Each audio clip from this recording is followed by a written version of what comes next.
It's time again for another Transport Evolved Tesla News Roundup show. Today, we're covering progress on Tesla's 4680 cells, legislation targeting Tesla's direct sales model, production at Giga Shanghai, and much more.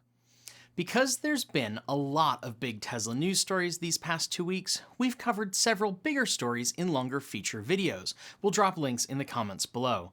But if there's a story I don't mention that you think we should cover, drop a note in the comments. Way back in episode 2 of this show, all of like a month ago, I told you that Tesla plans to start deliveries of Model Y cars featuring structural battery packs made with 4680 form factor battery cells by the end of this quarter.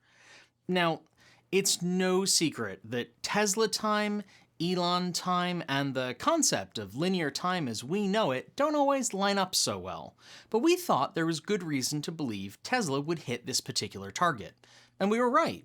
This week we got another huge piece of news that points to Tesla being well on track. The announcement that Tesla had produced its 1 millionth 4680 battery cell at its Giga Texas production facility.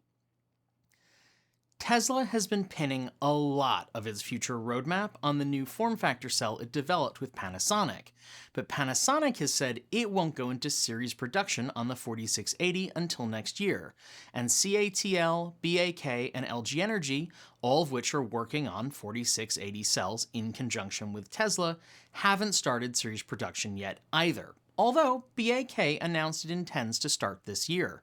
For the moment, that makes these Tesla-built cells the only series production cells of the new form factor out there.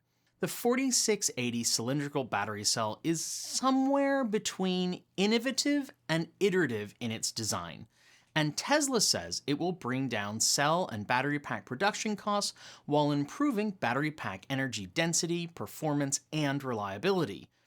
That starts with the simple fact that the new cell is much larger than its predecessors. I'm the last person to say that bigger is always better, but in the case of battery cells, it can be. A Model Y with the much longer and much girthier 4680 cells needs far fewer of them than it would with the 2170 form factor cells currently used in Model Y and Model 3 up until now. That alone should lower cost and simplify production. I could go on all day about Elon's new wider, deeper, more manly cells, but alas, this is just a Roundup show, so if you want more depth, Nikki made a video about the 2020 Battery Day where this cell was unveiled, and we'll link to it below. Moving on. It's no secret that many auto dealers hate Tesla, and many more auto dealer unions, who are almost as powerful as queer folk during Fashion Week, work overtime to stop all automakers, but especially electric automakers like Tesla, from selling cars directly to customers. When Tesla first began selling its Model S in that bygone era of almost a decade ago, when Call Me Maybe was topping the charts in a non-ironic way, Tesla had to blaze the way and fight tooth and nail to circumvent the almost airtight dealer protection laws found in most US states. Elon Musk insisted on selling directly to consumers because he felt, quite rightly as it turned out, that dealers couldn't make the case for EVs being awesome without crapping on their ICE cars, which, with their frequent servicing needs and familiarity, were bigger moneymakers. Michigan famously changed one single word of its franchise protection law in 2014 to close a loophole that would have allowed Teslas to be sold and serviced in state. It took 6 years before Tesla wrangled a way to sell in Michigan, and it still can't sell cars in more than a third of US states, including its home state of Texas, though the company has gone to great lengths to make the buying process as painless as possible for residents of those states. Because, it would be incredibly embarrassing if Tesla didn't bend over backward to sell Texas residents vehicles that were made in Texas. I mean, that'd be like Texas refusing to connect its electricity grid to the rest of the US electrical system to prevent a massive power cut from occurring, plunging millions of people into cold darkness for days during an unusually cold snap. Anyway, while things are very different today than when Tesla first launched Model S, There's still some states who are hell-bent on preventing Teslas from being sold there. The latest? Oklahoma. It's trying to pass a new bill, House Bill 3994, which would ban Tesla and all new automakers from selling directly to consumers, and ban them from servicing vehicles in the state. Tesla isn't the only big EV game in town these days, though it remains by far the largest by sales volume in the States. EVs are clearly no passing fad, which has dealerships and their lobbying groups worried. If consumers are going to be buying EVs, auto dealer associations want them buying and servicing them at dealerships. And since the whole concept of letting the so-called free market decide such things falls apart as soon as industry's pocketbooks are threatened, the auto dealer unions step in to protect their interests. And in the case of the sooner state, apparently the sooner the better. Here at the channel, we're not so fond of the state nickname, and we're not fond of this action either. Tesla, using its Tesla Engage platform, is asking Oklahoma locals to reach out to their representatives to push back against this new restrictive legislation. If the bill is passed, Tesla says it could be forced to close its existing locations there and require customers to travel out of state to take possession of their new cars or service their existing ones. A similar bill in Mississippi appears to have hit a legislative dead end for now. Of course, EV drivetrains and direct sales weren't the only trends Tesla helped make popular, though I think Call Me Maybe's success happening the same year as the Model S was actually a coincidence. No, see, Tesla set a high bar with its over-the-air software updates, and many big players in the automotive industry have followed its lead for both their ICE and electric vehicles. That's something else that has dealer associations clutching their pearls. After all, if your car can update itself wirelessly, how is your dealership going to upsell you on a 50,000-mile service while a technician plugs a dongle into your port?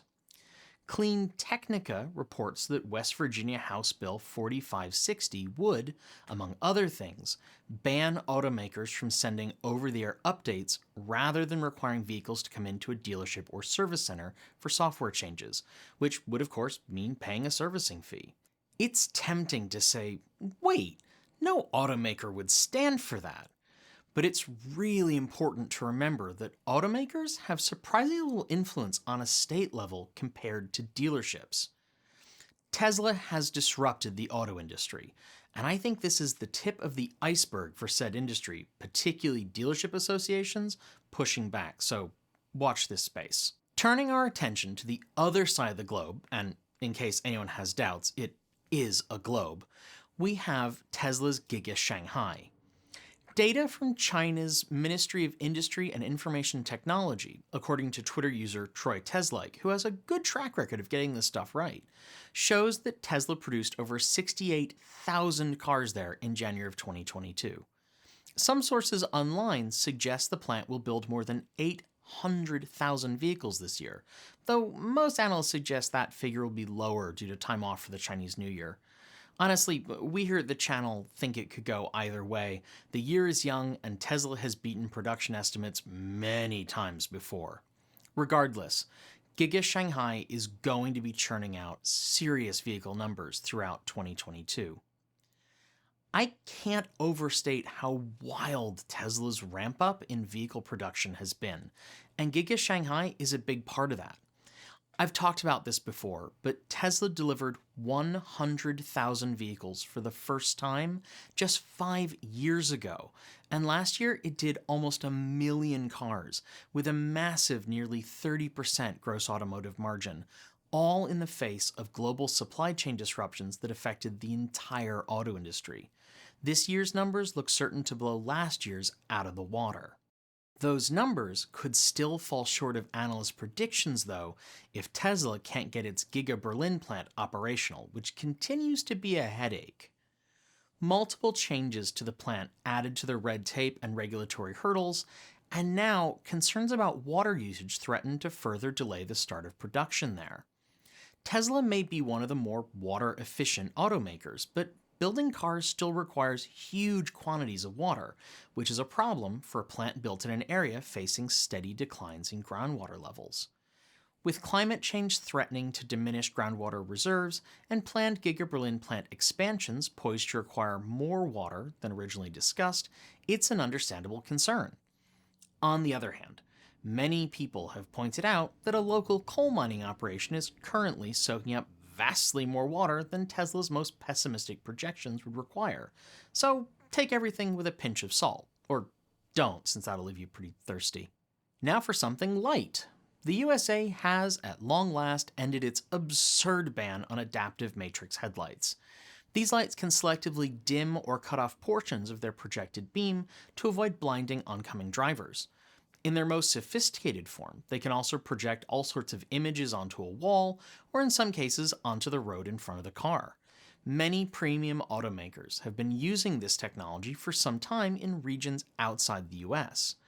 With the legal changes in place, Elon Musk appeared to confirm on Twitter that Tesla was stopping Model S production briefly to reconfigure the assembly line so new cars moving forward will be equipped with matrix headlights and taillights.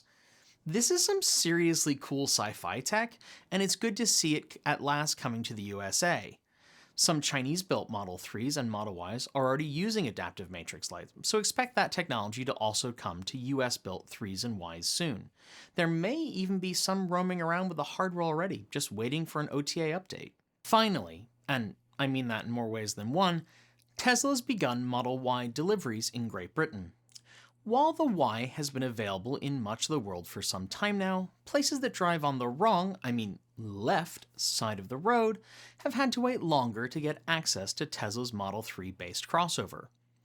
Tesla has been very clear that it sees the Y as the most important vehicle currently in its lineup, and Elon Musk has confidently predicted that the Tesla Model Y will be the best-selling car in the world in 2022. But it's worth noting that the Model Y is entering the British market at a time when many automakers are building compelling crossover EVs for sale there. From the Ford Mustang Mach-E and Kia EV6 to more budget-oriented options such as the MG ZS EV, a buyer looking for an electric crossover or SUV has a lot of options. Not to mention that, unlike the US domestic market, there are plenty of EV hatchbacks that aren't crossovers for sale in the UK. Here in the States, liftgates and tall tires go together like high points and cut-off t-shirts, but in much of the rest of the world, you can still buy a hatchback without having to step up into your vehicle. I know plenty of Model Y owners that would cheerfully instead have bought a Model 3 with a Model S-style liftback, or something like an e-Golf if it had Tesla's specs. Still, even with all the choice in the market, Teslas remain wildly popular cars in the UK, and I expect the Model Y to do well there, though I don't know that it will dominate the market the way it might stateside, where, by the way, it was rated the best EV of the year by Cars.com. That said, UK Model 3 sales soared last year because of very generous company car tax regulations that made it easy to afford a Model 3 if you had the right job. So, expect Model Ys on corporate fleets and company car lists soon. As for New Zealand market Model Y, now we know Model Y is being made and sold in right-hand drive format, it's only a matter of time before we see them here. So keep your eyes peeled, and if you see one, tell us in the comments below. That's it, thanks for joining me, and see you next time.